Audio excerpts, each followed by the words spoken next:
আসসালামু আলাইকুম রহমতুল্লাহ। গায়েস ধাক্কাধাক্কি না করে উঠি দেখে যান।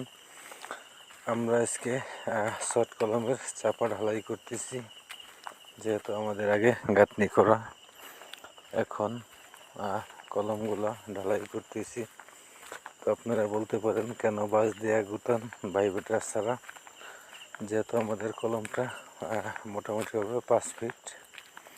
তো এই জায়গায় আমরা ভাইব্রেটারটা ইউজ করি নেই। তো আমাদের সম্পূর্ণ কাজেই মেশিন দ্বারা করা। তো ছোটো কলম দেখে এবং পাতলা মাল দেওয়ার ক্ষেত্রে আমরা ভাইব্রেটারটা ব্যবহার করি নিই। তো যারাই আরসিসি কাজ করবেন তারা অবশ্যই সুন্দর মতন কাজ করবেন, কেননা একটা কাজ করলে কাজটা দীর্ঘস্থায়ী হতে হবে। যেহেতু আমরা সবসময় চাইরাকে ঢালাই করি,